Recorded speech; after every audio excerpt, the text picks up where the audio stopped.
Kak. Salam. Waalaikumsalam. Ya, alhamdulillah sih materinya menarik ya, Iya. lengkap. Dari hari pertama sampai hari keempat nggak ada yang lewat. Lengkap, lengkap banget sampai detail gitu. Saya kan memang eh, udah lama ya ikut macem-macem. Itu juga rata-rata tuh pelatihan-pelatihan itu memang cuman pengenalan noda doang atau eh, pembersatuan doang. Nah, kalau yang ini tuh memang semuanya sih alhamdulillah. Jadi lengkap gitu. Alhamdulillah. Jadi komplit lah istilahnya, nggak nggak rugi lah ikut ini gitu. Jadi Alhamdulillah. Materi yang baru yang diterima yang kira-kira yang mana? yang SPV yang hari pertama sama hari keempat, Pak. Oh, Gitu. oke. Kalau yang hari kedua, hari ketiga saya udah pernah ikut dan Pak Jayadi juga ada waktu itu. Oh, oke. Ya, ya. Jadi ada trainer juga yang lain kayak gitu. Jadi udah paham lah insya Allah kayak gitu. Terus udah diaplikasikan juga kalau satu dan yang hari kedua, hari ketiga, yang kalau hari yang satu sama hari yang keempat ini yang baru sih memang. Memang sebetulnya hari SOP itu saya sudah menjalankan ya. Tapi ya itu sih memang karena saya nggak pantau sendiri gitu ya, saya sering beberapa kali ngecek juga nggak bisa ke aplikasikan 100% gitu, terutama tuh di bagian setrika gitu. Saya juga udah nerapin setrika yang seperti ada di video SOP Pak Jayadi itu, cuma hasilnya di lapangan juga nggak bisa 100% seperti itu gitu Pak. Mungkin emang makanya saya berpikir memang harus ada SPV yang harus melototin kayak gitu. Cuman ya begitulah, baru awal-awal aja masih udah banyak penolakan gitu. Mungkin memang karena teman-teman yang di dalam itu udah ngerasa nyaman kali ya, jadinya mau diatur-atur jadi agak susah gitu. Itu udah lumrah Ibu Atika seperti saya waktu di 5 ASEK itu banyak teman-teman yang memusuhi saya Ibu. Saya sebagai manajer pun sama itu Ibu. Tapi kita lihat dari manusianya nih Bu. Kalau manusianya ingin berkembang, insya Allah dia akan mengikuti si ownernya. Tetapi kalau manusia sudah ikut berkembang dan berubah, maka dia pada posisi kemunduran terus begitu Ibu. Ya Pak Daeng ya. Iya. Jadi itu udah hal yang wajar itu Bu. Pasti ada penolakan pada saat kita mau memperbaiki karena karyawan itu pasti punya keinginan ngapain gue susah-susah kalau bisa gajian tanpa susah-susah gitu. Benar-benar Mbak Lurima. Ya. Kondisi di lapangan tuh yang susah tuh itu sih yang nggak mau diatur-atur ini sebenarnya. Udah saya udah berusaha cari, kalau pas lagi rekrut tuh saya memang itu sih bener tuh ngerekrut yang daftar 50 yang dapat 1 gitu. Susah sih karyawan itu. Emang harus dicari juga yang bisa visi misi sama kita gitu kan. Dari wawancara.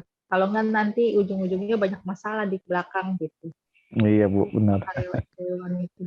Iya Pak, udah itu aja dari saya. Iya, Bu Atika, makasih. Jadi itu memang tantangannya ngurus SDM. Jadi ada juga kasus di mana yang ikut training itu di Jakarta Selatan sama seperti itu ya, malah nah di sini kadang di titik tertentu saya menyampaikan bahwa business owner itu harus memilih di tengah perjalanan apakah mempertahankan karyawan atau membuat image laundry-nya rusak. Karena kalau misalnya ada karyawan yang macam-macam bisa merusak image laundry kita, ya. Nah, ini sebaiknya karyawannya ya kita putus ya hubungan kerjanya. Nah, itu mungkin yang sering juga yang saya sampaikan bahwa memang mengelola karyawan ini tidak mudah, tetapi makanya materi hari kedua itu kita bantu dengan bahwa karyawan itu harus punya apa sih namanya? Harus punya sikap ya, harus punya sikap yang kita harus jaga sebagai pedoman kita untuk membina karyawan.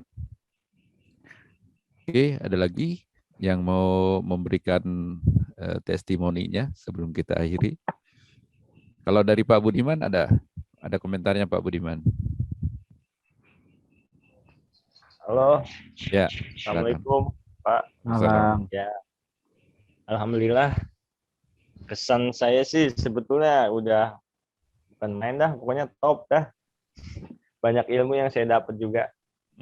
Ya, walaupun saya juga pernah di laundry lain gitu. Ya, ini lebih detail. Makasih Pak Jayadi. Pak Daeng. Sama-sama Pak Budiman. Ya, dipraktekin nih Pak ya. Ini. Insya Allah Pak, Insya Allah. Insya Allah akan saya coba ini nanti mungkin sedikit-sedikit ya saya bagi kali Pak pengetahuan yang ini kepada kawan-kawan di outlet ya Pak. Boleh, sangat senang. Silakan dibagi videonya. Video SOP itu ya Pak. Boleh ya? Iya. Bagikan ya Pak. Jadi Bapak-bapak, Ibu-ibu yang lain juga ya. Saya udah sharing videonya ya. Videonya mengenai SOP di grup. Nah, itu bisa dibagi ke karyawannya untuk nonton. Ya, nanti bisa dipakai karyawan untuk nonton, nanti habis itu setelah nonton mereka ditanyain. Ya. Mereka paham nggak terhadap SOP? Situ kan ada 8 SOP ya. Hari pertama misalnya disuruh nonton 2 SOP.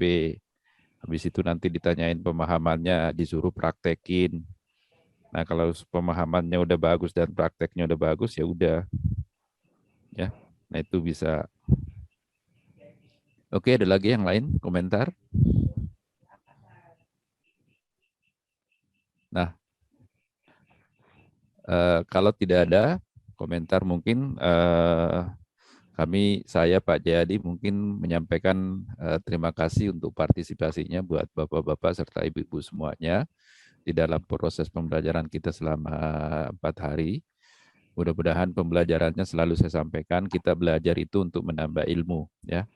Nah, dia akan berubah menjadi bisnis yang produktif, yang menghasilkan profit kalau kita sudah praktekkan. Jadi, saya berharap dengan mempraktekannya, Bapak-Bapak serta Ibu-Ibu bisa memperbaiki kondisi bisnisnya, sehingga bisnisnya bisa berkembang, omsetnya bertambah, dan profitnya juga semakin bertambah. Amin. Saya akhiri, wabillahi taufiq wal hidayah. Wassalamualaikum warahmatullahi wabarakatuh. Mohon maaf kalau ada hal-hal yang kurang.